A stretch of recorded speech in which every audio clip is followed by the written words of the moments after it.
Una de las formas de tener un envejecimiento activo y saludable implica conocer nuestros derechos para hacerlos valer, pero también para dárselos a conocer a otras personas que no tienen idea de lo que ya pueden disfrutar. Compartir el conocimiento nos mantiene activas.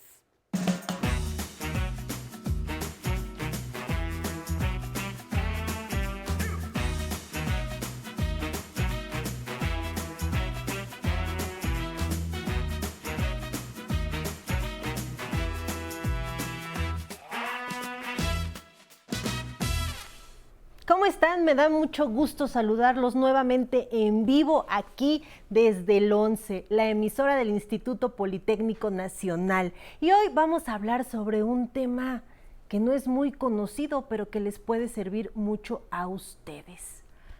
Tener en la actualidad una casa, un departamento, un bien, el que sea, sin lugar a dudas, es un privilegio. Y nos da una fortaleza y seguridad porque tenemos algo atrás que nos respalda. Pero en algunas ocasiones hay necesidad de deshacernos de estos bienes. Pero tú sabes que puedes vender tu casa y puedes seguir viviendo en ella, obtener beneficios de tu patrimonio aún cuando ya no tengas la propiedad de ellos. Pues hoy vamos a hablar de este tema aquí con un invitado que es un experto. Y para comenzar, pues vámonos con esta cápsula que con mucho cariño ha preparado el equipo de producción para todos ustedes.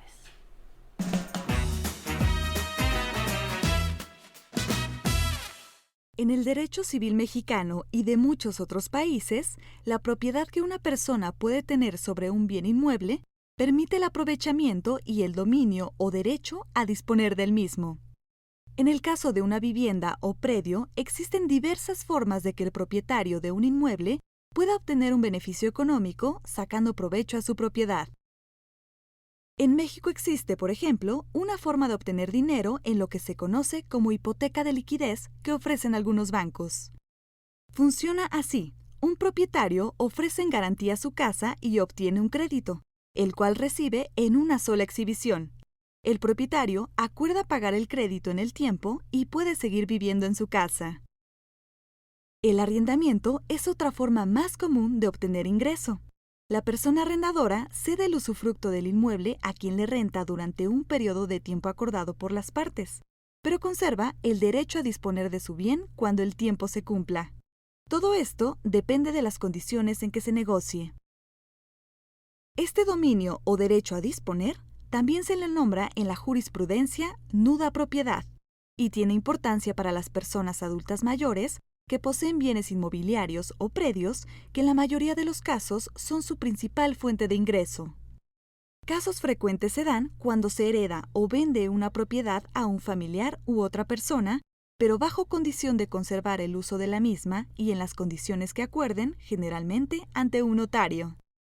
Para enterarnos de las distintas formas, aspectos y condiciones que establece el derecho para sacarle el mejor partido a nuestro patrimonio, es el tema que hoy les presentamos aquí, en Aprender a Envejecer.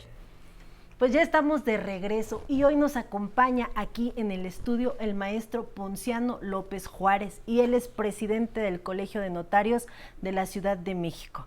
Así que pues alguna información importante nos ha de traer. Maestro, muchas gracias por acompañarnos el día de hoy. Este tema, como lo estábamos platicando, tener una propiedad en esta etapa de nuestra vida nos da seguridad. Sí, desde luego. Ese es producto del esfuerzo, del trabajo de muchos años, ¿no? De las personas de la tercera edad, vamos a decir. Y debemos tener conciencia pues, de qué es nuestro patrimonio, de que lo hicimos con esfuerzo, y debemos tener muy claro qué queremos hacer con eso. Si lo quiero conservar para vivir en él toda mi vejez, y después, para cuando yo fallezca, heredarlo a quien también yo quiera a través de un testamento, o como se ha dicho por aquí, igual tengo necesidad de tener liquidez, y hay alguien que me compra lo que se conoce como la nuda propiedad o el derecho de disposición del inmueble. permitiéndome que yo me quede con el usufructo mientras yo viva, para que yo pueda usar y disfrutar de ese inmueble durante el resto de mi vida, o durante ciertos años, también se puede pactar. O puedo convenir con alguno de mis hijos que le interese el inmueble, quedárselo, pues vendérselo en esas condiciones. O hay un contrato que se llama contrato de renta vitalicia, que también sirve para eso. O sea, yo te transmito la propiedad de mi inmueble a cambio de que me des mensualmente cierta cantidad de dinero y desde luego me dejes vivir en ella por el resto de mi vida. Entonces hay muchos esquemas, muchas opciones de cómo efectivamente los adultos mayores pueden sacarle provecho a sus bienes y sin que se tengan que deshacer necesariamente de ellos o disponer de ellos o comprometerlos, porque eso sí es muy riesgoso, pues se pueden quedar sin patrimonio, ¿no? ¿Cómo le hago? Yo decido vender mi casa y pacto en el contrato de compraventa que voy a seguir viviendo en ella. Sí, así se establece en el contrato de compraventa, que como dijeron también en la cápsula, debe constar en escritura pública ante notario para seguridad de todos. Efectivamente, ahí si yo convengo con alguno de mis familiares o con cualquier persona en ese esquema de compra, de que me compra pues la nuda propiedad y yo me reservo el usufructo para después, por todo el tiempo de mi vida, de tal manera que al momento en el que yo fallezca, ese usufructo en automático va a ir a ese dueño, a ese comprador. No se hereda, no hay discusión de que si sí o si no, es en automático, va al comprador. En ese momento ese comprador ya se vuelve dueño pleno y ya puede disponer totalmente del inmueble. ¿Puedo pedir ese usufructo para mí y para mi esposo, mi esposa, o nada más tiene que ser para mí? No, puede pactarse que sea para el señor o la señora, cualquiera de los dos, el que sea el dueño, o para ambos, por todo el tiempo de la vida de ambos, o por determinado tiempo también se puede convenir. Correcto. Y una vez que ya se llegue, si lo pacto por cierto tiempo, ya no puedo yo nuevamente hacer otro y decir, no, eran 10 años, ahora otra vez voy por otra, pues, lo termino igual. En principio no, bueno, generalmente se pacta por todo el tiempo de la vida eso es lo recomendable, dejarlo para el resto de mi vida. Por eso se llama también a veces usufructo vitalicio. ¿Por qué vitalicio? Porque es todo el tiempo por de todo que el esté tiempo vivo, de ¿no? tu vida, o temporal, por cierto tiempo, independientemente de que vivas o mueras, ¿no? Pero generalmente es por todo el tiempo de mi vida, de tal forma que en el momento que yo fallezca, exhiben mi acta de defunción y en automático el que adquirió la nuda propiedad se vuelve ya dueño pleno del inmueble. Es importante, como usted lo mencionó, ir ante notario público para que quede esto ahí asentado y luego ya no haya después problemas con la persona que según me compró el bien o que me quieran sacar antes. Es correcto, es muy recomendable que pues todos los adultos mayores que nos escuchan, cualquier acto que tengan que hacer con un inmueble del que sean dueños lo hagan, se acerquen a su notario de confianza, que se hagan de notario, se acerquen a su notario de confianza, y si no tienen notario de confianza, pues que se acerquen al Colegio de Notarios de la Ciudad de México, en donde ahí les podemos asesorar también de manera gratuita. Hoy lo hacemos pues, las 24, 2 horas, 8 o 10 horas al día de manera remota.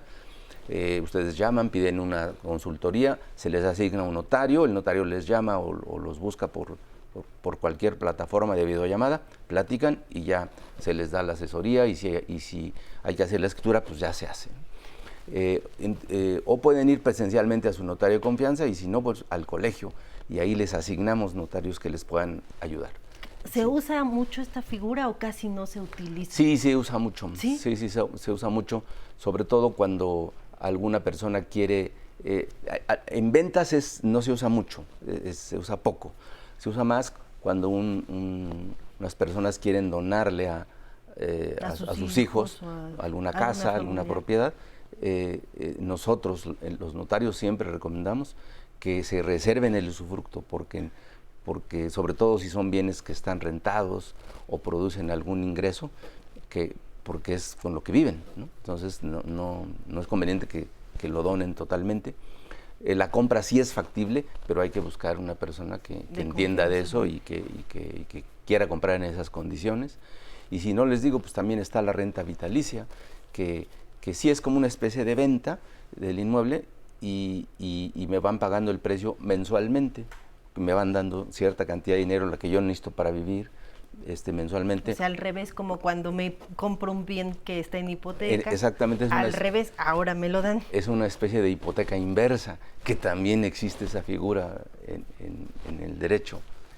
Yo voy, pido un crédito y a cambio de lo que vale mi casa, entonces me pueden prestar a lo mejor hasta el 80% de lo que vale mi casa, y si yo fallecí y no pagué, pues ya el banco remata el inmueble y se acabó, se cobra. Pues es una manera de obtener ingresos y no deshacerme de mi propiedad. Aquí nosotros nos gusta siempre auxiliar al público y realizamos sondeos. Tenemos una pregunta, a ver qué nos quiere decir nuestro auditorio. Claro. Mi nombre es Carmen García y Rodríguez. Mi edad es 87 años. La duda es si mi testamento está bien, si mis hijos pueden vender con ese testamento o no. ¿Qué pasa? Ya dejo en testamento mi casa, evidentemente pues yo fallezco y a la persona que le dejé mi bien puede ya disponer libremente. Sí, efectivamente, a través de un testamento es una forma adecuada como se transmiten los bienes para después de la muerte de una persona, y efectivamente una vez fallecida el testador, pues él o los herederos con ese testamento tienen que iniciar o tramitar la sucesión, ya sea ante notario o ante un juez, de preferencia ante notario, porque es más rápido y hasta más barato, no hay que ir a los tribunales, ¿no?, que ahorita están muy llenos y casi cerrados, ¿no? Uh-huh. Entonces, los herederos aceptan la herencia, el que haya sido nombrado albacea acepta el cargo de albacea, y después se hace un inventario de ese bien, se lo adjudican, se lo escrituran los herederos y acto seguido lo pueden vender. Ya con ese acto de adjudicación ya son dueños y pueden vender sin ningún problema. Es muy importante recordarle a todos nuestros amigos que ellos son los dueños de los bienes. Claro. Deciden a quién se les da, si lo quieren rentar, si no lo quieren rentar, si lo quieren vender, si lo quieren donar, si lo quieren heredar, pero que siempre se sientan libres de realizar las acciones que quieran con los bienes que ellos tienen. Ese aspecto de la plática es muy importante. Ojalá que los adultos mayores que nos escuchan tomen nota muy bien de esto, de lo que dice nuestra conductora Nancy y de lo que también yo reitero. Los bienes de cada uno de ustedes son bienes de ustedes. Ustedes es el producto de su trabajo, ustedes lo generaron. Y como ustedes son dueños y señores de sus bienes, pues entonces a ustedes les corresponde y les toca decidir qué hacer con sus bienes. Eviten dejarse presionar por los hijos o chantajear por los hijos o por los familiares en general, ¿no?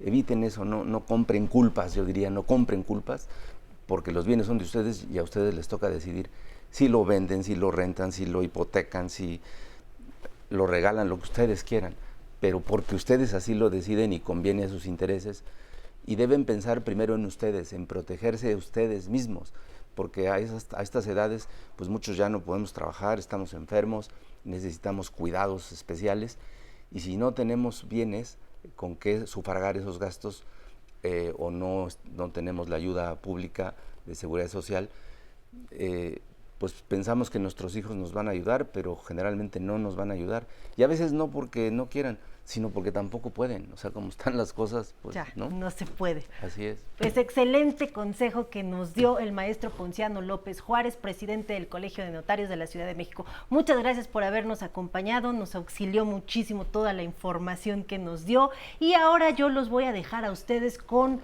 una plática que tuvo mi compañera Diana Laura Gómez con la senadora Imelda Castro. Muchas gracias por haberme acompañado el día de hoy.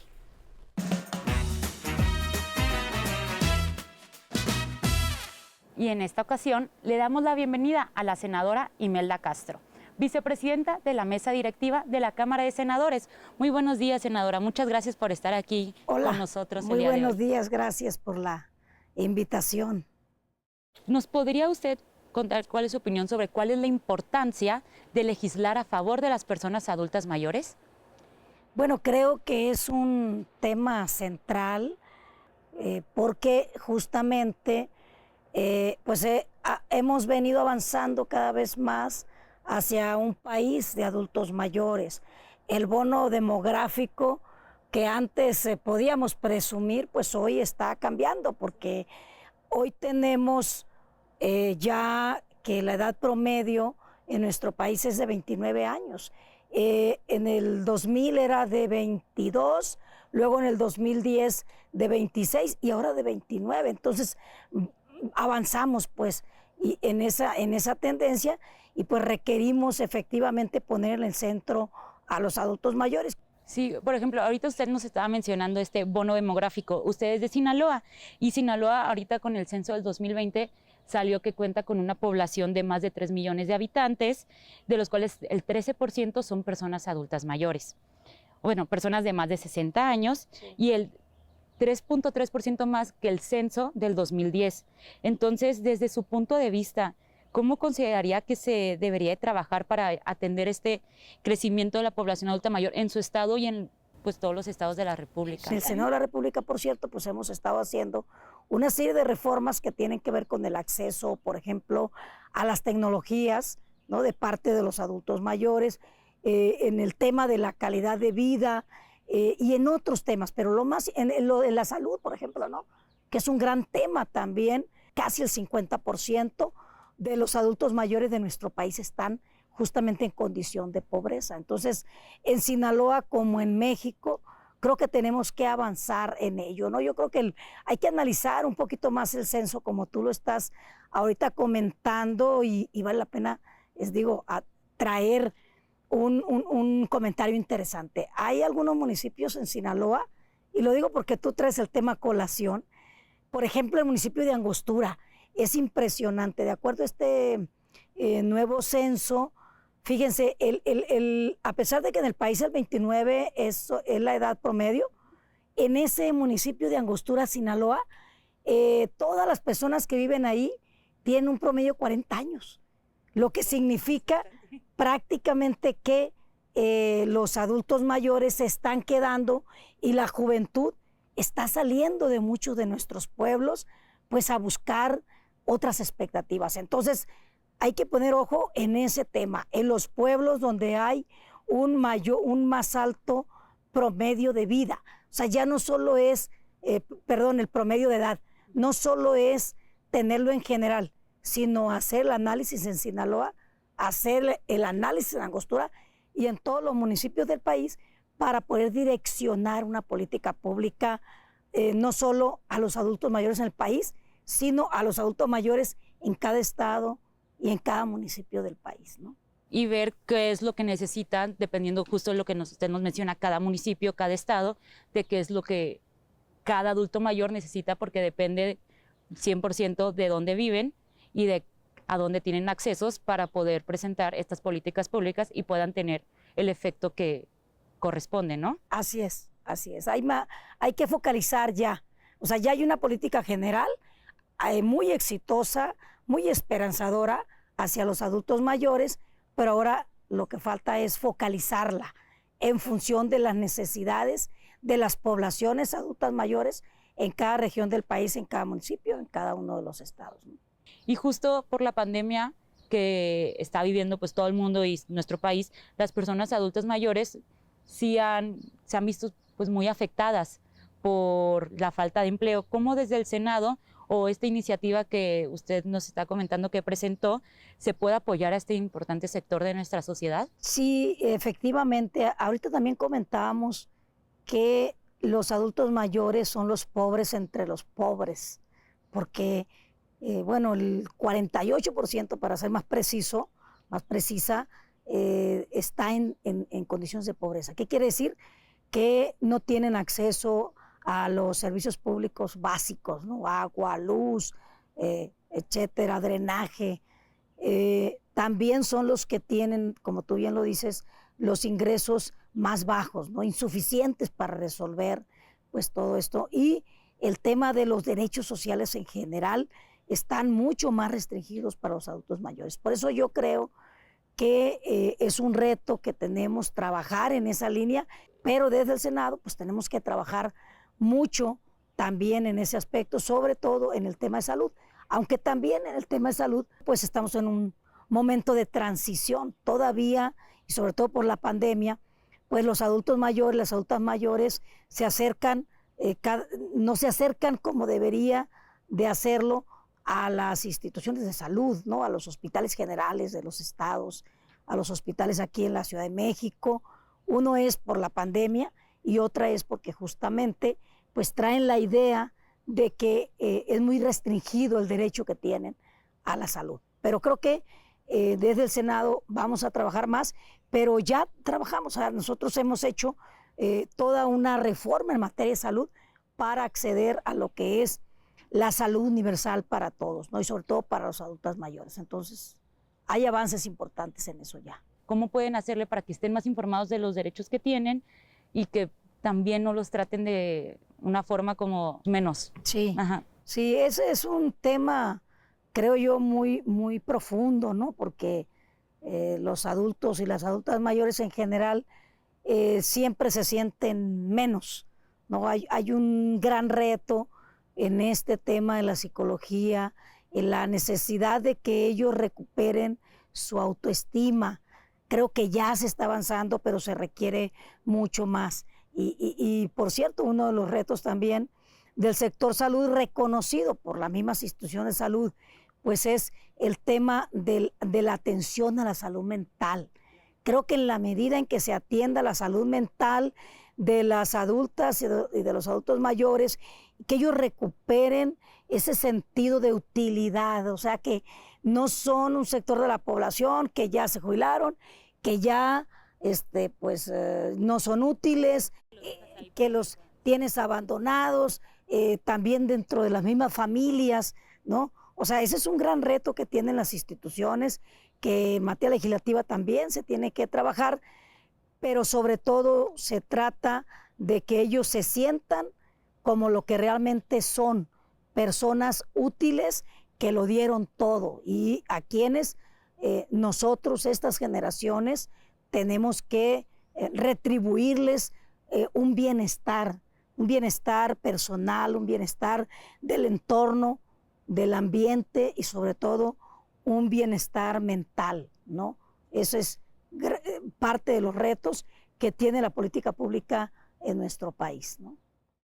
Porque además, o sea, justo al principio de la entrevista, estábamos hablando sobre este bono demográfico que va envejeciendo. Entonces, la población, o sea, no ya solo los que ya son adultos mayores, sino también enseñar que está bien envejecer, un envejecimiento activo y que las personas no piensen que ya una vez que crezcan ya dejan de ser útiles y ya a ver cómo me va, ¿no?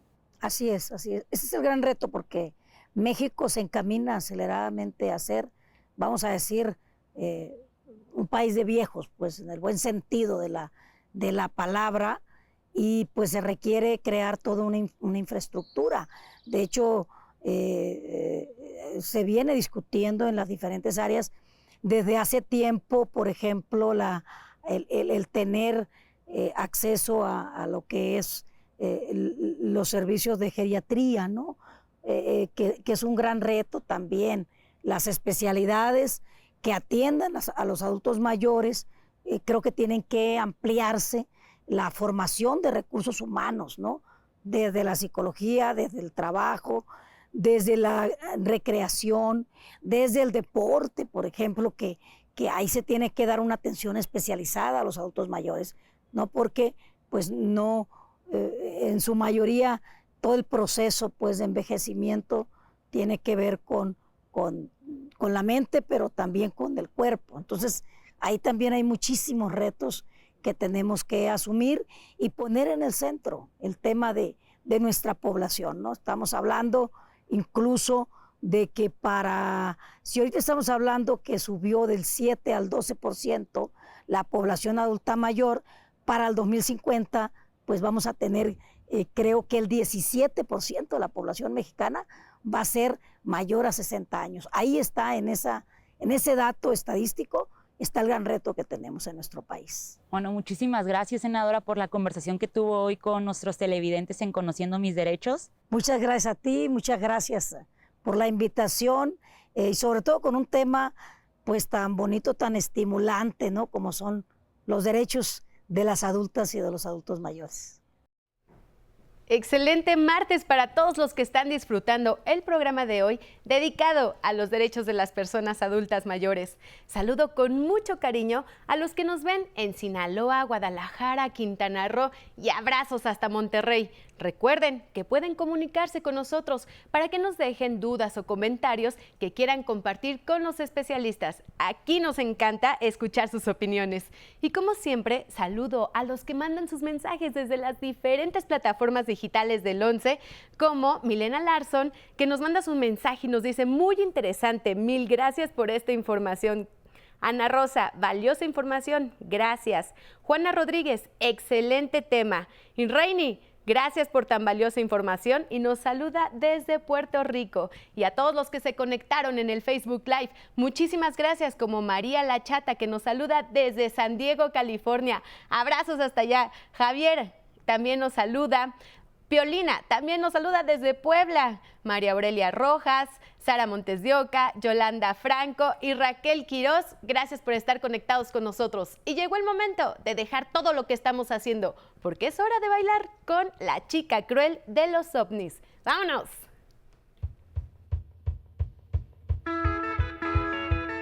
Voy a contar la historia de una chica cruel.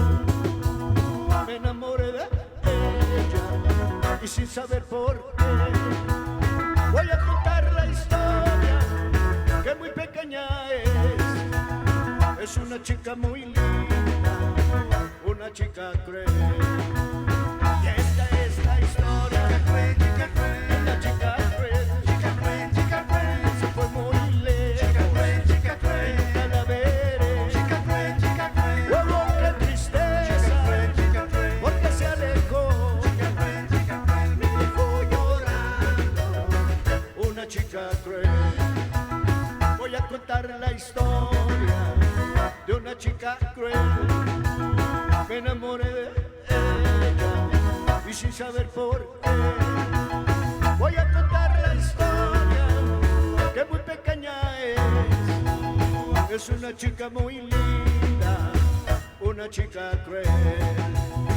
Esta es la historia de una chica cruel, que se fue muy lejos y nunca la veré. Oh, qué tristeza, porque se alejó, me dejó llorando, una chica cruel. Yeah. Oh.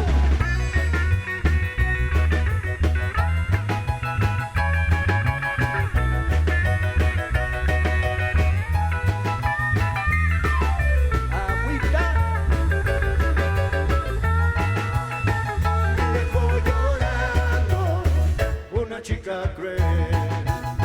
Y esta es la historia de una chica cruel. Me enamoré de ella y sin saber por qué. Voy a contar la historia que muy pequeña es una chica muy linda, una chica cruel. Esta es la historia de una chica cruel, que se fue